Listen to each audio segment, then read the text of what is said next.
Hey, good evening, everyone. This is Minota. Hi, how are you doing?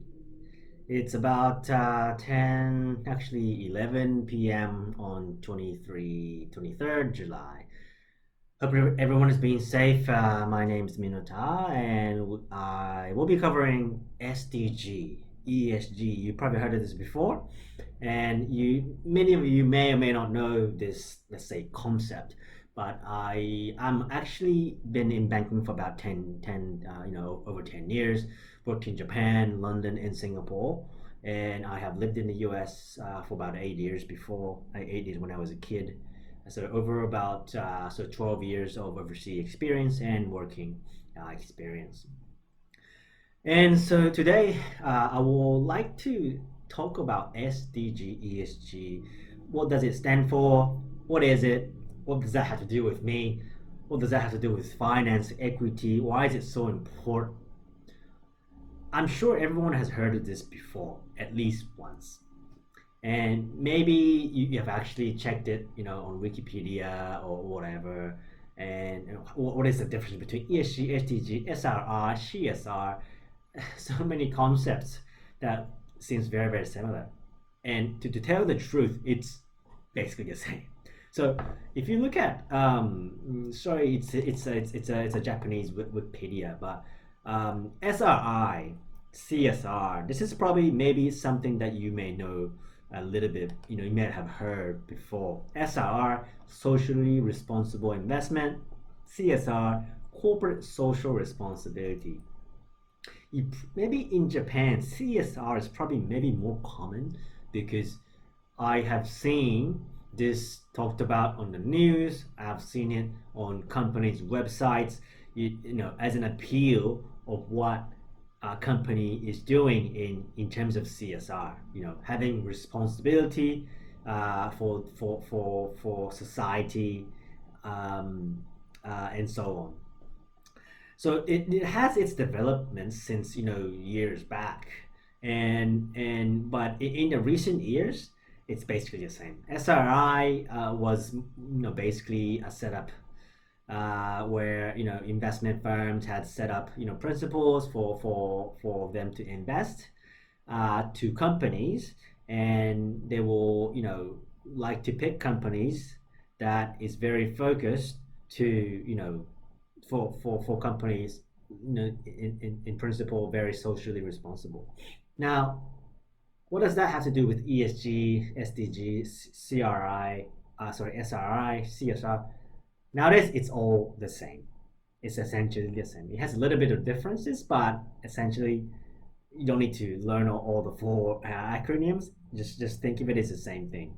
Now, let's talk about ESG, SDG, and let's start with SDG. SDG, this is Sustainable Development Goals. SDG, what's S? It's goals. Why is it goals? Because there's multiple goals. So this is a UN thing. It has been set up in 2015. So what, 5 years ago? This is a goal. These are goals. Well, that has been set in 2015 to achieve by 2030. So today is 2020. So you got about 10 more years to go to achieve this. And you probably have seen this before in badges of politicians, or maybe your executives in your companies who wears this a circular badge on their suits to appeal that about maybe CSR. But this is actually a UN target, and there are 17 of them in different colors, right? So there should be 17 of them. Maybe if you see the next slide, why don't you count them and if it's 17? If it's not, it's forged. Now, so what are the 17 goals? Why is it set up? So the key is the sustainable, keyword. So now we're seeing a lot of environmental issues. A lot of developing countries facing many, poverty differences in money, richness, poor, gender, all these things, are issues of the world that we're facing now, on Earth. So the concept is to really basically make it a better world for everyone. So it's not just about individuals, but corporates also need to implement this concept in their business, because essentially, economy has to do with what the corporates are doing in achieving in their businesses, right?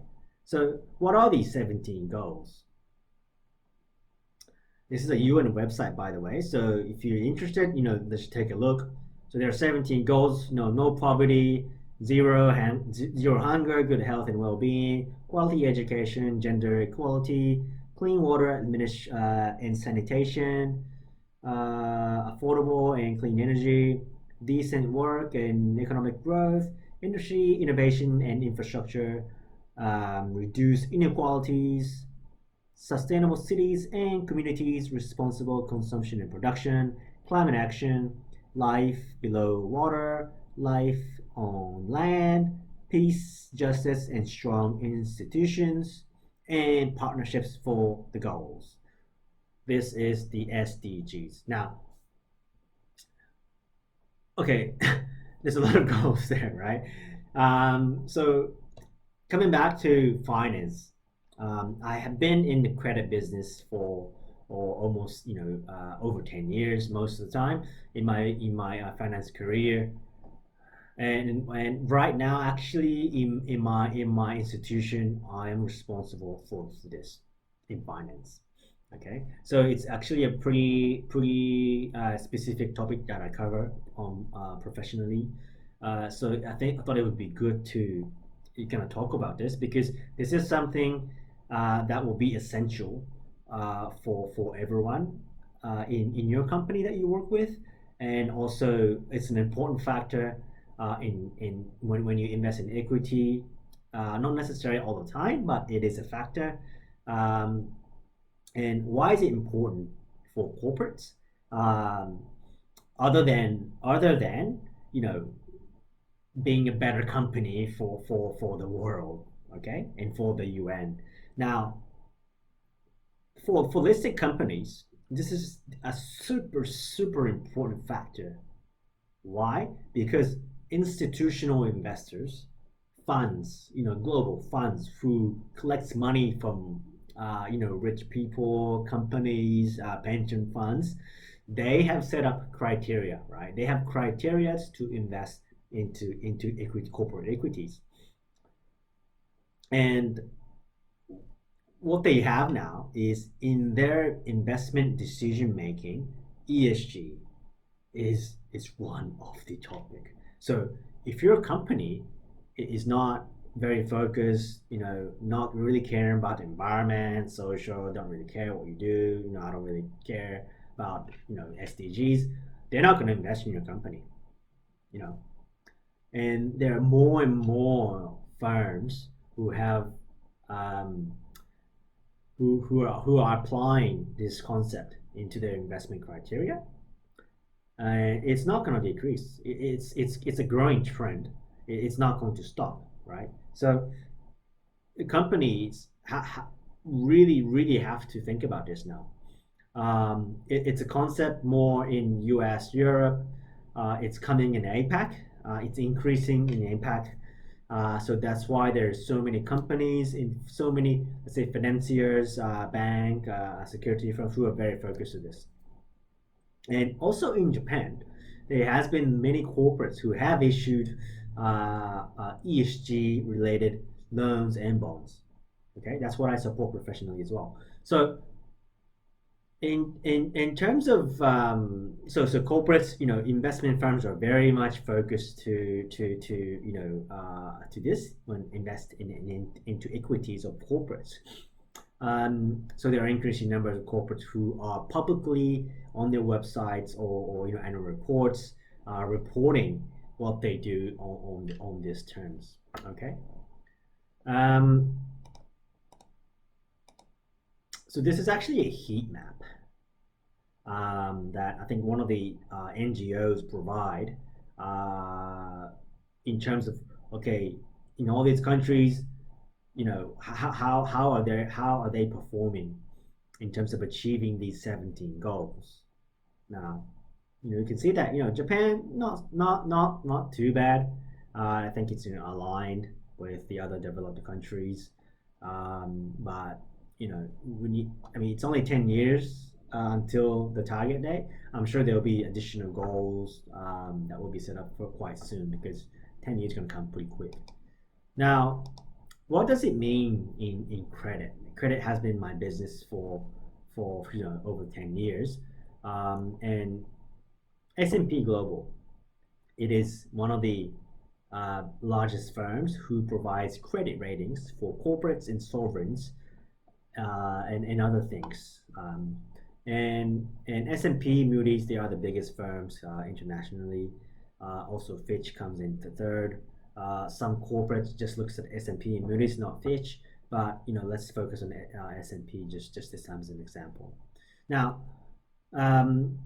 so ESG, how does S&P include ESG factors into their credit analysis methodology?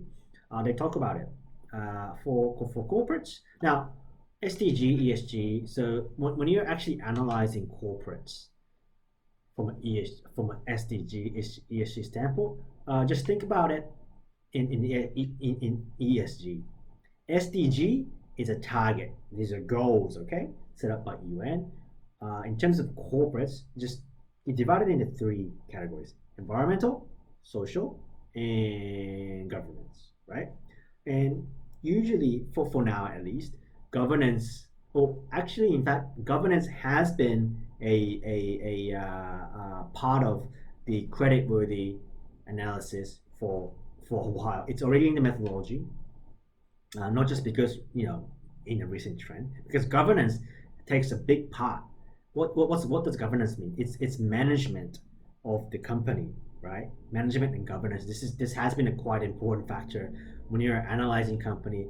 Are they able to plan strategically and execute their plans in time, on schedule? So is that a credible company? So G part of ESG has already been implemented in the methodology for quite a while. Okay, so if your company, if your management is not very good at controlling your subsidiaries or operations when it comes down to not the ground level, then your creditworthy will be lower, or you will be rated lower in this governance part. So it's already in the methodology. They do rate sovereigns, FIs, financial insurance, project finance. Project finance probably more on the E part, environmental aspect of it. But it's something that is just remember that it's very important.